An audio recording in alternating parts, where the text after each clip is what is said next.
नमस्कार, मैं हिमांशी अरोड़ा। स्वागत है आप सभी का जस्ट इंडिया में। चलिए रुक करते हैं आज की खास खबरों की ओर।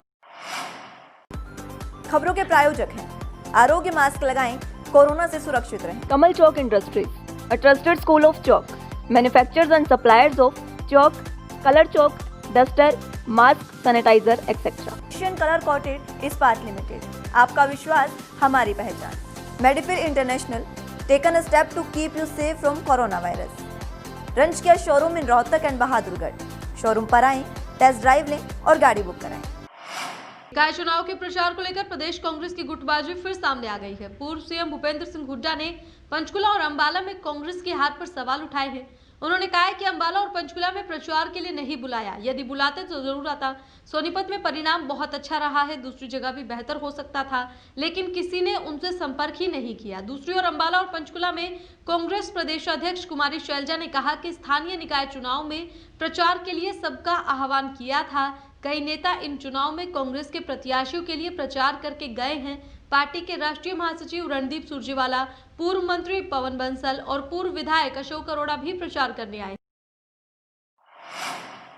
वरिष्ठ कांग्रेस नेता और पूर्व मंत्री अशोक अरोड़ा ने नगर निगम और नगर पालिकाओं में चुनाव नतीजों पर अपनी प्रतिक्रिया देते हुए कहा कि नगर निगम और पालिकाओं के चुनाव के जो नतीजे आए हैं वो बीजेपी और जेजेपी सरकार के खिलाफ हैं। चुनाव के नतीजों से पता चल गया है कि प्रदेश का हर वर्ग बीजेपी सरकार से दुखी है। ऐसे में लोग बदलाव चाहते हैं। अरोड़ा ने कहा कि कांग्रेस पार्टी ने पहली बार नगर निगम का चुनाव अपने सिंबल पर लड़ा है। 3 नगर निगमों में से बीजेपी 2 नगर निगम के मेयर का चुनाव हार चुकी है। तीनों नगर पालिकाओं में बीजेपी जेजेपी के पार्षद और मेयर हार गए हैं। इस प्रकार से ये नतीजे सरकार के खिलाफ है। अशोक अरोड़ा ने कहा कि सरकार के लिए ये शर्म की बात है कि देश का पेट भरने वाला अन्नदाता अपनी मांगे मनवाने के लिए 1 महीने से दिसंबर की ठंड में सड़क पर बैठा है। पहली बार सिंबल पे चुनाव लड़ा है निकाय का और नगर परिषद का, और बहुत अच्छे नतीजे आए। जहां हम सोनीपत में अपना मेयर बनाने में कामयाब हुए, और ये सही मायनों में जो नतीजे हैं ये सरकार के खिलाफ है। इस प्रकार से तीनों नगर पालिकाओं में जेजेपी और बीजेपी के मेयर और इनके एमसी सारे के सारे हार गए। जिस प्रकार से अंबाला में मेयर हार गया, जिस प्रकार से सोनीपत में हार गया, तो ये निश्चित रूप से सरकार के खिलाफ नतीजे गए हैं। कृषि कानून के मसले पर सरकार और किसान संगठनों के बीच 7वें दौर की बातचीत खत्म हुई। ये बैठक दिल्ली के विज्ञान भवन में हुई, जिसमें 40 किसान संगठनों ने हिस्सा लिया। इस बार की बातचीत में 4 प्रस्ताव में से 2 पर रजामंदी हो गई। एमएसपी और कानून वापसी पर 4 जनवरी को फिर से बातचीत होगी। वहीं किसान अपना आंदोलन जारी रखेंगे। बैठक के बाद केंद्रीय कृषि मंत्री नरेंद्र सिंह तोमर ने कहा कि बहुत ही अच्छे माहौल में बातचीत हुई है और 4 मामलों में से 2 मामलों में सरकार और किसानों के बीच सहमति बन गई है। बिजली कानून और पराली जलाने को लेकर जुर्माने के मामले में सरकार और किसानों के बीच सहमति बन गई है, लेकिन जो 2 सबसे अहम मुद्दे हैं, तीनों कृषि कानूनों की वापसी और एमएसपी की कानून गारंटी, उस पर अभी भी गतिरोध जारी है। किसान संगठन अब तक तीनों कृषि कानूनों को वापस लेने की मांग पर अड़े हुए हैं, जबकि केंद्र सरकार ये कह चुकी है कि वो कानून वापस नहीं लेगी। कृषि मंत्री ने कहा, उन्होंने किसानों से गुजारिश की है कि दिल्ली में कड़ाके की सर्दी को देखते हुए वो अपने बुजुर्गों, महिलाओं और बच्चों को घर वापस भेज दें। कृषि कानूनों को लेकर चल रहे आंदोलन के बीच बुधवार को सरकार से हुई वार्ता के बाद किसान उत्साहित हैं। टिकरी बॉर्डर पर आंदोलन का नेतृत्व कर रहे किसान नेताओं ने बातचीत को सकारात्मक बताया। ऐसे में अब ट्रैक्टर मार्च को भी स्थगित कर दिया गया है। 4 जनवरी को फिर से वार्ता होनी है। तब तक आंदोलन चलता रहेगा, मगर कोई नई गतिविधि नहीं होगी।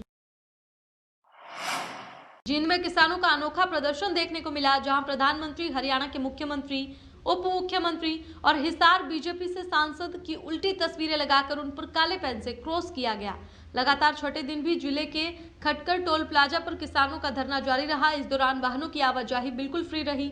धरने के दौरान बुधवार को किसानों ने ऐलान किया कि सरकार को काले कानून वापस ले लेने चाहिए और एमएसपी की पूरी तरह गारंटी देकर किसानों को राहत देनी चाहिए। किसानों ने कहा, यदि उनकी मांगे नहीं मानी गई तो 1 जनवरी नया साल को वो काली पट्टी, काले खड़के और काले झंडों के साथ काला दिवस मनाएंगे। इसके लिए सभी खापों को निमंत्रण भी दे दिया गया ने बयान दिया था कि मुट्ठी भर, जबकि 30 लाख किसान हमारे दिल्ली के अंदर बैठे हैं और देश का प्रधानमंत्री मुट्ठी भर किसान बताता है, तो उसी बात पे किसानों ने नाराज हो गए।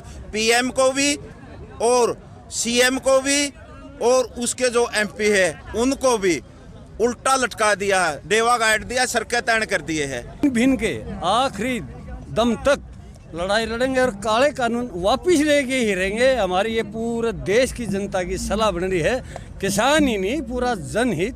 हमारे 15 देश तो हमारे संगठन में आ चुके हैं। जींद बस अड्डा के सामने दो गुटों के बीच खूनी संघर्ष में एक युवक की तेजधार हथियार घोंपकर हत्या कर दी गई, जबकि उसके साथी को भी घायल कर दिया गया। वहीं दूसरे गुट का भी एक युवक गंभीर रूप से घायल हो गया, जिसे शहर के निजी अस्पताल में भर्ती कराया गया। बताया गया है कि मृतक ने दूसरे गुट को लड़की छेड़ने से रोका था। घटना की सूचना पाकर सिविल लाइन थाना पुलिस मौके पर पहुंच गई और हालातों का जायजा लिया। फिलहाल पुलिस मामले की जांच कर रही है। डीएसपी धर्मवीर ने बताया कि झगड़े में एक युवक की मौत हो गई है, जबकि 2 युवक गंभीर रूप से घायल हैं। घायलों में एक दूसरे गुट का भी शामिल है। फिलहाल मामले की जाँच जारी है। जींद बस स्टैंड के बाहर जो छात्रों के 2 ग्रुप थे, उनमें झगड़ा हुआ है। एक जो ग्रुप था वो गाँव रूपगढ़ का था, दूसरा गाँव नंदगढ़ का था। तो रूपगढ़ का जो लड़का नवीन था, उसके चक्कू मारे गए हैं और उसकी डेथ हो गई मौके पे। उसकी डेड बॉडी सिविल हॉस्पिटल में है। और रूपगढ़ वाले के जो 2-3 लड़के और हैं, उनके भी चक्कू लगे हुए हैं।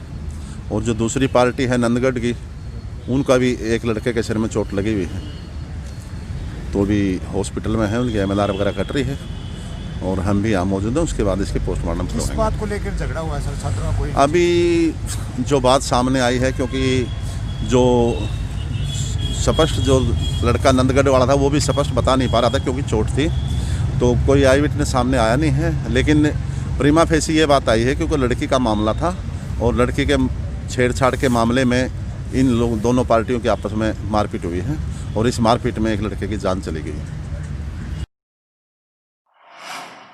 रोहतक में एक सनसनीखेज घटना सामने आई है। दिन दहाड़े प्रेमी जोड़े की गोलियों से भूनकर हत्या कर दी गई। गोलियां लगने से युवक का भाई भी घायल हो गया, जो रेलवे में टिकट कलेक्टर के पद पर है। घायल का पीजीआई में उपचार चल रहा है। परिवार के अन्य सदस्यों ने किसी तरह वहां से भागकर अपनी जान बचाई। वारदात का आरोप युवती के स्वजनों पर लगा है। बताया जा रहा है कि युवती पक्ष ने दोनों की कोर्ट मैरिज कराने के लिए युवक और उसके स्वजनों को बुलाया था। एसपी राहुल शर्मा समेत कई थानों की फोर्स भी मौके पर पहुंची।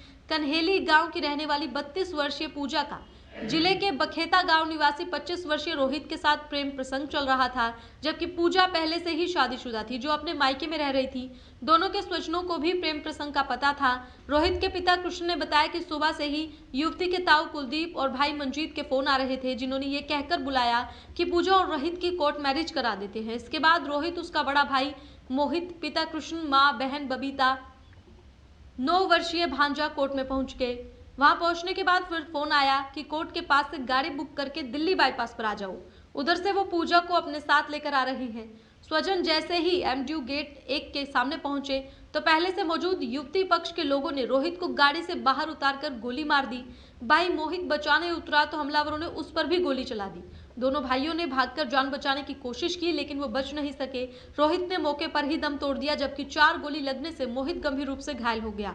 इसके बाद गाड़ी के अंदर ही पूजा की कनपट्टी पर भी गोली रखकर उसकी हत्या कर दी गई। पहाड़ी इलाकों में हो रही बर्फबारी के कारण हरियाणा में भी ठंड का कहर जारी है। शीतलहरों ने लोगों का घरों से बाहर निकलना मुश्किल कर दिया है। मौसम विभाग की माने तो पहाड़ों में हुई बर्फबारी और प्रदेश में उत्तर पश्चिमी हवाएं चलने से इस पूरे हफ्ते तापमान में गिरावट बरकरार रहेगी। 2 जनवरी तक प्रदेश भर में तापमान में गिरावट की संभावना है। इस दौरान पाला भी पड़ेगा और वातावरण में नमी की मात्रा अधिक होने के कारण अलसुबह धुंध रहेगी। मौसम वैज्ञानिकों के अनुसार वर्तमान में पड़ रहा पाला आलू, सरसों, फल और सब्जी की फसलों के लिए नुकसानदायक है। फसलों को पाले से बचाने के लिए पानी लगाएं ताकि जमीन का तापमान बढ़ सके। बता दें कि बुधवार को हरियाणा के नारनौल का रात्रि तापमान प्रदेश में सबसे कम 2.4 डिग्री सेल्सियस दर्ज किया गया।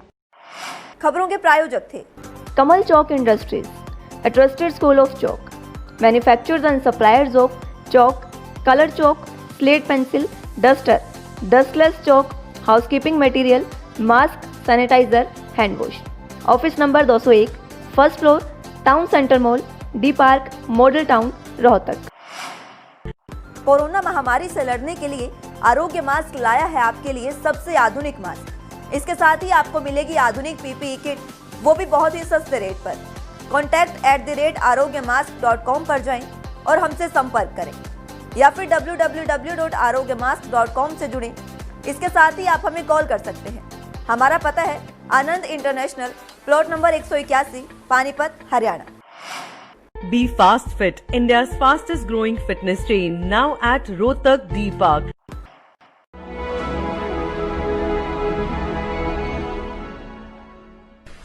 चाचा, आपने नया घर बनवाया है तो घर की छत पर कौन सी शीट लगवाई है?